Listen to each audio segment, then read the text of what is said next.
All right, class. First off, as always, good day. I'm glad you're here. So, today we are going to be looking at the very beginning of the Civil War. Okay, now let's look at the objectives.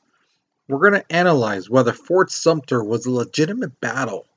Now, I'm sure you're thinking, well, sure, isn't any type of war or battle legitimate? There was something unique about Fort Sumter. We're going to get to that in a second, all right? The second objective, we're going to examine the first assassination attempt of Abraham Lincoln. There was an assassination attempt before he was sworn in as president. He just won the election. He's not sworn in yet. And already there are people who wanted to kill him. You're going to learn about that today. And the last one, create an argument on whether John Brown should be considered a martyr. Now, you may or may not know what the term martyr means.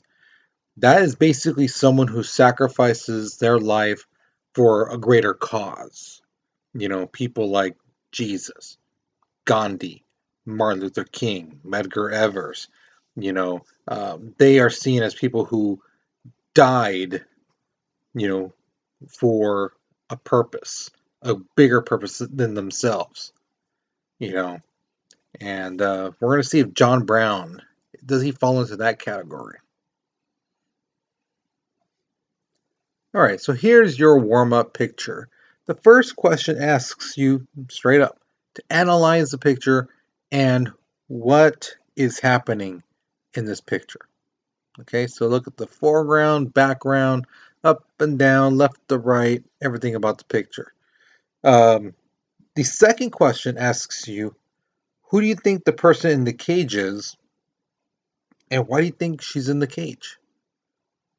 So what could be some possible reasons? Now, if you honestly have like no idea, that's fine because the thing is, it doesn't tell us who that person is. However, if you look at the people below her, they're doing something. And that activity, it doesn't look like they're crying over it, so that should help you out in more likely guessing what this person may have done. Okay, so pause the video, write your responses, but we're moving on in three, two, one. All right, so that is John Brown right there in that picture. He was an abolitionist. What an abolitionist means is a person who is against slavery, right? You're going to hear this term quite a bit when I talk about Abraham Lincoln, Frederick Douglass. I'm going to use the word abolitionist. Thaddeus Stevens, people like that. Now, John Brown uh, felt that revolt is the only way to get rid of slavery. He did originally when he first started feeling okay. I need to get my voice out there. He did, voice his opinion, things like that. But the way he saw it was, you can talk and talk and talk. People may not listen to you. So sometimes you got to kick them in the teeth to get their attention. And that's what he did. And he used violence to get his point across. And he ended up killing slave owners. He'd burn down the homes, their property, kill the owners. Okay. Now, the thing is, people were after him. Okay. So he knew he can't just keep constantly killing because, again, he's going to get caught. So he had this plan, which was to get weapons, guns, and things like that. Go to a plantation, give those slaves the guns they need to revolt. Then, once they free themselves with his help too, they would go to another plantation, give those slaves guns, and get their freedom, and then move on to another one. So each time they went to a different plantation, his army of slaves would get bigger and bigger and bigger. And all these guys are doing is going from one plantation to another, freeing their friends and possibly their relatives. So that was the plan. But the first thing they needed was the guns. So on October 16th, 1859, John Brown, 5 free black men, and 13 white men, which 2 of them were his own kids, they broke into Harper's Ferry in Virginia, where the armory was. And they started taking the guns and stuff like that, but they were caught. And there was a shootout basically between Robert E. Lee and the Marines and John Brown and his people. John Brown's sons died. If I remember right, one got shot in the head and the other one got shot in the heart. So they died. He was captured and then he had a trial. And in the trial, they basically found him guilty. And he said, hey, this is what I believe in. Slavery is horrible, it's wrong, and if it's going to cost me my life, so be it. I'm not ashamed of what I did. I did it because this is a stain in our country and needs to be gotten rid of. So then he was executed. Frederick Douglass. We talked about him a couple lessons before. He again was a slave, and then he became free, and he looked at John Brown as a hero. Frederick Douglass basically said, you know what, here's this man, John Brown. He could have lived his life fine. He's a white man, you know, he could have just lived in harmony for the rest of his life. He didn't owe any slave that he helped out anything. He didn't owe him anything. He didn't know them. But here he was putting down his life to try and free black men and women and children. That's a hero. Now, a lot of abolitionist people looked at John Brown and were like, man, yeah, you're right. He is a hero. Selfless, gave up his life to free the slaves. To the Southern people, they saw him as a villain. They saw him as an instigator. You know, that, oh my God, how dare he try to give the slaves guns and try to encourage them to go against us. And then they were like, you know what? It's not only John Brown, it's these Republicans. Yeah, that political group, the Republicans, they're the ones. These people like Abraham Lincoln, they're the people who are trying to tell our slaves to fight against us. Okay?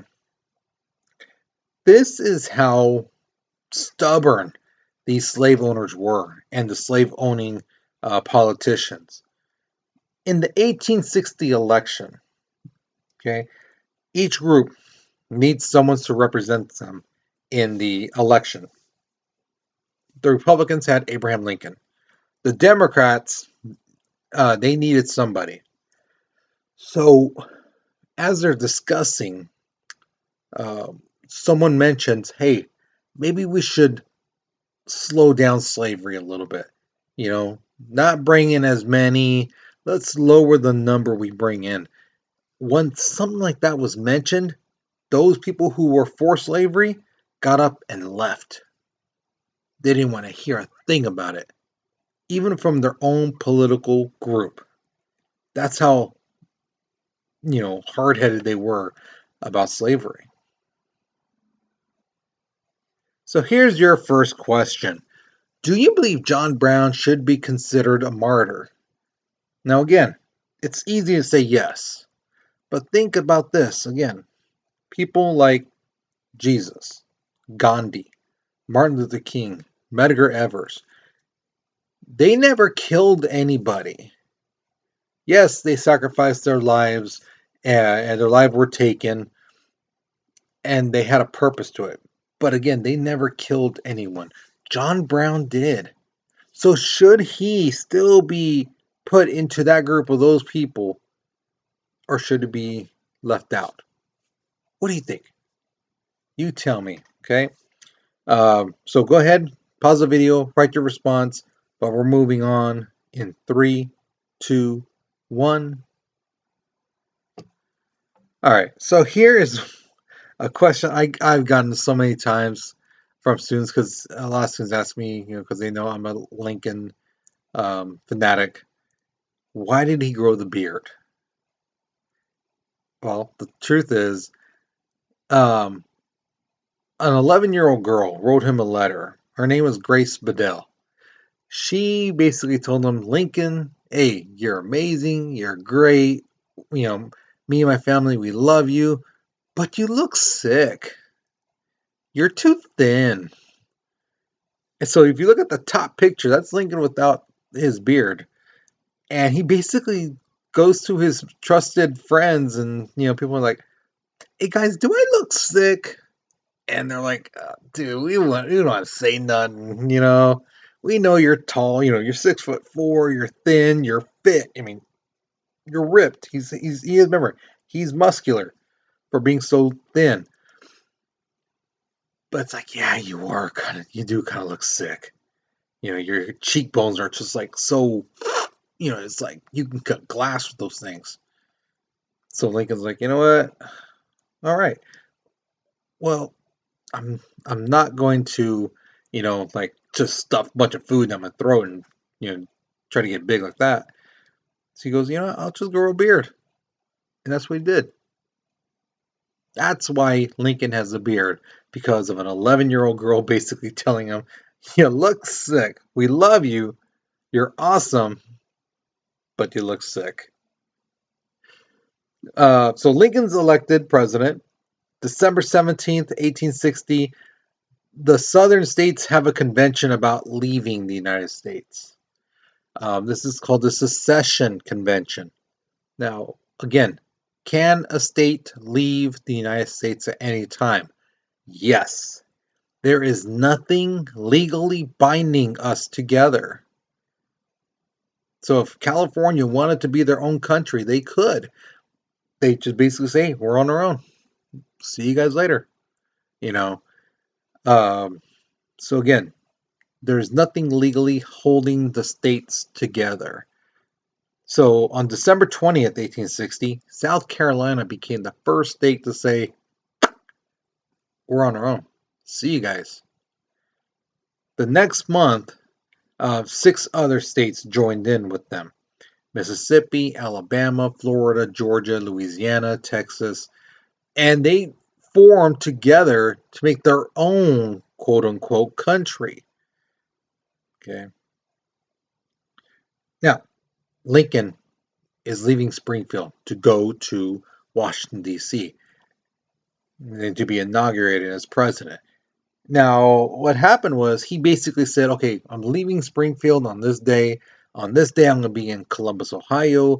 On this day, I'm going to be in Philadelphia, Pennsylvania. On this day, I'm going to be in New York, New York. And then this day, I'm going to be in Baltimore, Maryland. And then I'll be in Washington, D.C. So he basically let people know where he's going to be. This is where some people who don't like Lincoln decide, let's do something. This became known as the Baltimore Plot, because what the plan was, when Lincoln came on the train and everyone's clamoring to shake his hand and meet him, that these people would then start shooting at him. Okay? The news get to Lincoln. Lincoln's like, I'm not fazed. His advisor like, hey, you better take this seriously, These people are serious. They don't like you. Lincoln's like, no, no, no, no. See, I told the people I was going to be in Baltimore on that day. There's a agency that stepped up and told Lincoln, we'll protect you. That was the Pinkerton National Detective Agency. They took the threat very seriously. Now, I had a student some years ago who asked me, well, what about the Secret Service? Here's the thing. You're going to find out in a little bit, actually, in the next couple lessons. The Secret Service was not invented yet. And the Secret Service, their original job was not to protect the president. So, again, in a couple lessons, you're going to find out exactly what the original job of the Secret Service is. And you hear how I said the word is, not was, because it's still their job to this day to do that one particular job. And then protect the president. Okay? So what happens is this. Lincoln, the train stops off at all the places he said, and then it rolls into Baltimore. People are clamoring the train to see Lincoln, and he's not there. Now, this is around like 9, 10 in the morning, things like that. Lincoln wasn't there on that train. What happened was he got on a train that came earlier, like at 3 o'clock in the morning, 4 o'clock in the morning. So he pulled into Baltimore and was like, "Hey, I'm here." Okay, well, nobody's here. So, and he went on to Washington, D.C. He said he was going to go to Baltimore to meet the people. He never said what time. Again, this is that point of Lincoln where he is honest. He does keep his word, but he just kind of stretches the truth a little. Again, he said he's going to be there on that day to meet the people. He did. It's just they expected him there at 9, 10 in the morning, and he ended up showing up at like 3 or 4 in the morning. Okay. So March 4th, 1861, Lincoln is inaugurated as our 16th president of the United States. So here's the thing. Fort Sumter, it's an island. That's a picture of it, how it looks like right now. It's off the Charleston Harbor. Okay. If you look at that picture where the flags are, there used to be a building right there. A pretty big building. Now, the Confederates, the South, they basically see all property, all land that's within their state, that it's theirs. So that includes military property. They see that fort as that's our land. That's not the U.S. government. That's our land. So Lincoln then is like, okay, well, I don't want to go down in history as who's the person who started this war. He goes, but we're not going to give that land to the Confederates. So he basically sends a message to the commander inside, and it says, "Hey, don't shoot, don't launch your cannons, okay?" He goes, "We're going to be sending you some new supplies, you know, food, fresh water, blankets, things like that, whatever you need." So the boat starts coming, and it's almost there, and all of a sudden, just cannonballs start flying, and the resupply ship can't get to Fort Sumter, so it just circles back. Okay. The Union general in charge, he meets up with the Confederate general in charge, and they're talking. They're trying to negotiate. And the Union guy's like, okay, look, my orders are not to give up this land. The Confederate guy's like, well, my orders are to take that land. So they're at an impasse. So on April 12th, 1861, the Confederates start launching their cannons at Fort Sumter. And they're just launching them, right? Some are falling short, some are hitting the buildings, some are going over the island. And they just keep going. The Confederates, the South, they are launching their cannonballs. They're shooting their pistols. The Union inside Fort Sumter does not fire a single shot. Not a pistol, not a cannonball. Nothing. So one side is attacking, the other side doesn't. Here is the other interesting part. No one dies. You would think with all this cannonballs and gun and bullets being flown around that somebody on the Union side would get hit or killed. No, they don't. So for a day, The South is shooting at them, and no one gets hurt. The next day, around at 2:30, the general guys meet again, and they're basically like, okay, the Union said, we'll give up this land, but you got to let us go home and give 100-cannon salute. So the Southern people are like, yeah, sure. Do what you got to do. So that's what they did. They got their supplies. Everyone packed up their stuff. They gave 100-cannonball salute. This is when somebody from the Union side gets hurt. One gets hurt and another person gets killed.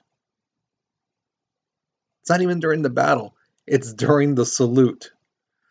So, yeah. This is the only battle in the Civil War where no one dies.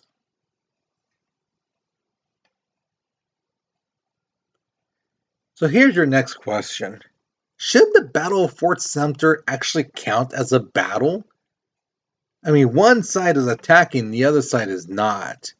And then nobody dies on either side. So do you think it should be counted as a battle? Yes, no, why, and explain. Okay?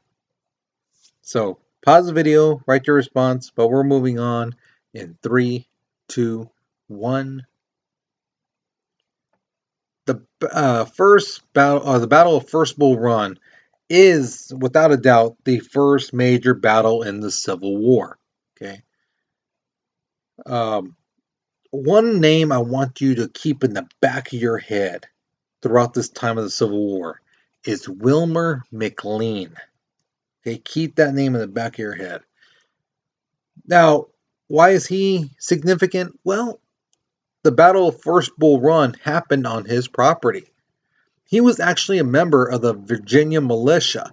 Problem is, he was too old. He couldn't fight anymore. So he basically told the top generals and commanders in charge, why don't you guys use my home as a headquarters? You guys can stay inside, you guys can eat. The other soldiers can set up camp around my place. I have plenty of property. So they're like, yeah, sounds good. This is where the Unions had scouts, and they saw, like, hey, look at all these Confederates just chilling. Let's attack. So that's what they did. They rolled up their cannonballs, and they are ready, and all of a sudden, they fire. Bam!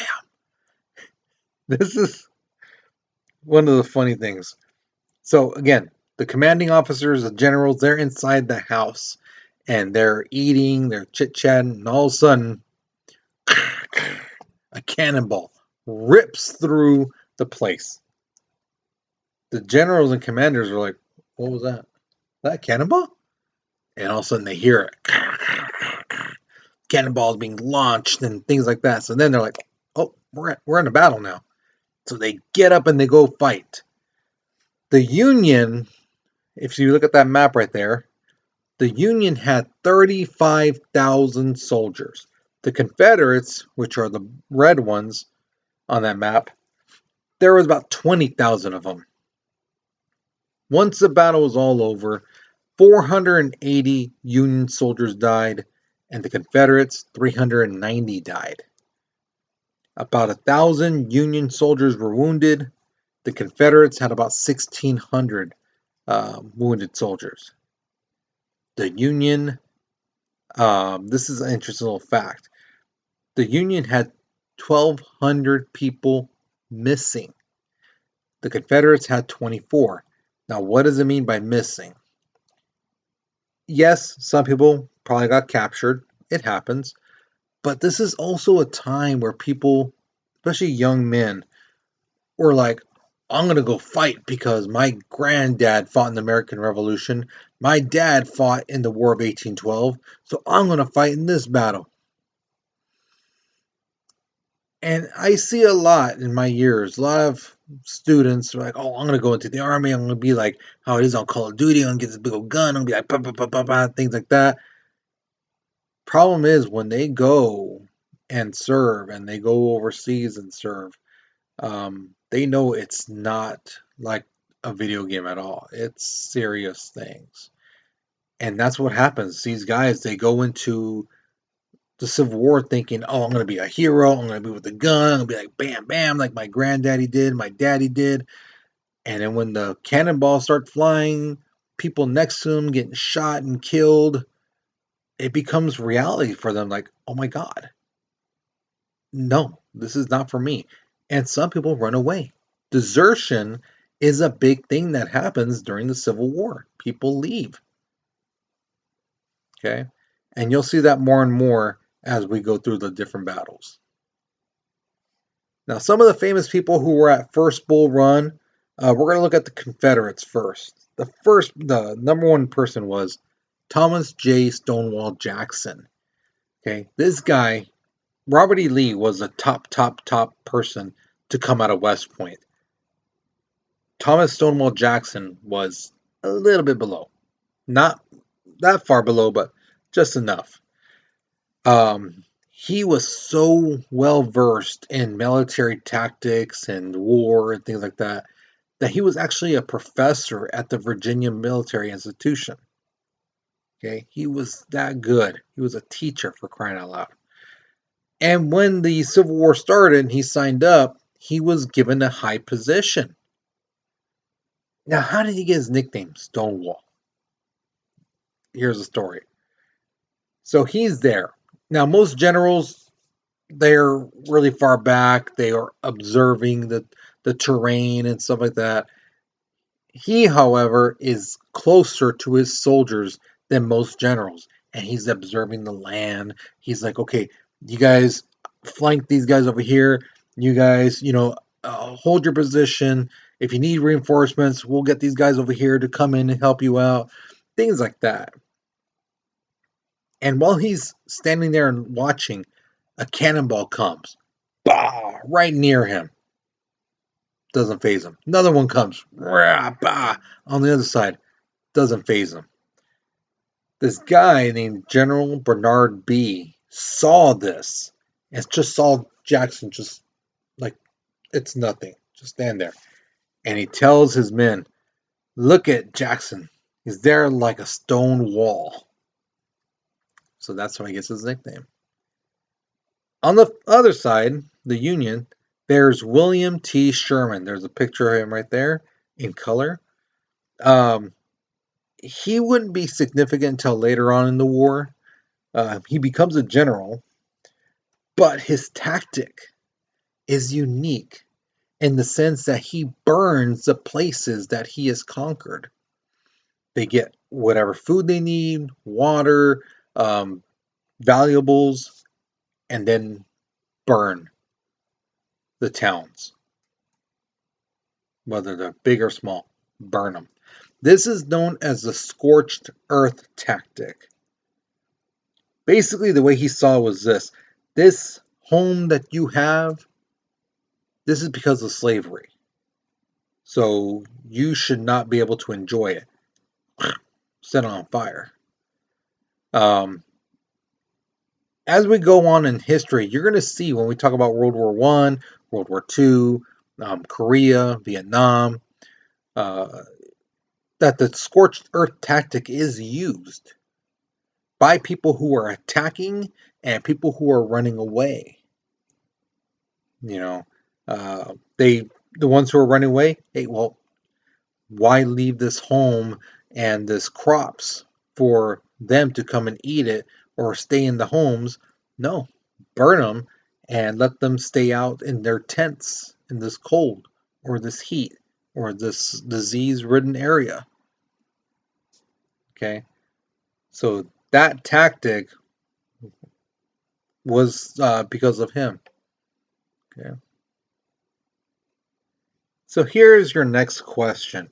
Which battle do you feel should officially be the start of the Civil War? Should it be Fort Sumter or should it be the Battle of First Bull Run? And why? Why do you say that Fort Sumter or why do you say First Bull Run? Okay, be sure you explain your position. Okay, so pause the video because we're moving on in 3, 2, 1. Now we've come to the exit ticket. Now remember, you're going to answer one of these two questions. Okay, whichever one you feel you can answer better, answer that one.